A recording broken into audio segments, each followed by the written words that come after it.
হতে পারে 10 বছর আগের হতে পারে, কোনো সামাজিক প্রকল্প আমরা বন্ধ করছি না। তোমাদের সবার জন্য বড় খুশির খবর, বর্তমানে শুভেন্দু অধিকারী প্রথম ক্যাবিনেট বৈঠকে তিনি সবার জন্য বড় খুশির খবর দিলেন। সেটা কি? সেটা হচ্ছে তিনি পরিষ্কারভাবে জানিয়ে দিলেন যে বর্তমানে কোনো রকমের সামাজিক প্রকল্পগুলি সেগুলো কিন্তু বন্ধ করা হবে না।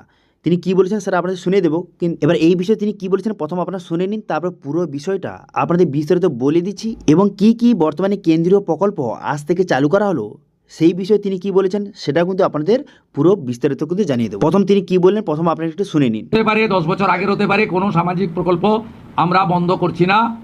আমরা পেপারলেস অফিসও করব, আমরা সমস্ত পোর্টালগুলোকে আপডেটও করব এবং সমস্ত বেনিফিশিয়ারি ডিবিটির মাধ্যমে, যেটা নরেন্দ্র মোদীজির নেতৃত্বে দেশের সরকার করেছে, ডাইরেক্ট বেনিফিট ট্রান্সফারের মাধ্যমে হবে এবং সবটাই স্বচ্ছতার সঙ্গে হবে। আশা করি আপনারা শুনতে পেলেন যে বর্তমানে তিনি বললেন যে কোনো রকমের সামাজিক প্রকল্পগুলি বন্ধ করা হবে না, কিন্তু সবগুলো কিন্তু ডিবিটির মাধ্যমে অর্থাৎ ডাইরেক্ট বেনিফিট ট্রান্সফারের মাধ্যমে সবার অ্যাকাউন্টে টাকা প্রোভাইড করা হবে।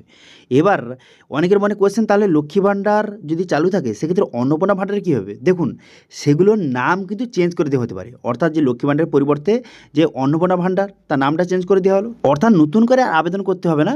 সবাই যেরকম টাকা পাচ্ছে শুধু টাকার অ্যামাউন্টটা বাড়িয়ে দিয়ে নামটা চেঞ্জ করে দেবে। ঠিক আছে? যে বর্তমানে লক্ষ্মী ভাণ্ডারে আপনি ১,৫০০ টাকা পান, তো সেক্ষেত্রে ৩,০০০ টাকা করে প্রতি মাসে প্রোভাইড করা হবে। সেটা হচ্ছে অন্নপূর্ণা ভাণ্ডারের নাম করে। ঠিক আছে? নামটা খালি চেঞ্জ করে দেবে এবং পোর্টালটা আপডেট করে দেবে। সেম একইভাবে আর যেসব প্রকল্পগুলি, যেরকম কৃষক বন্ধু, এছাড়াও আরও যে প্রকল্পগুলো রয়েছে সমস্ত প্রকল্প চালু থাকবে, শুধু নামটা চেঞ্জ করে পোর্টালগুলি আপডেট করে দেওয়া হবে। ঠিক আছে? তো সেক্ষেত্রে আর কিন্তু কাউকে নতুন করে আর আবেদন করতে হবে না। যেরকম যে আবেদন হয়ে আছে তারা টাকা পাবে, শুধু নামগুলি চেঞ্জ করে দেওয়া হবে এবং টাকার অ্যামাউন্টটা বাড়িয়ে দেওয়া হবে।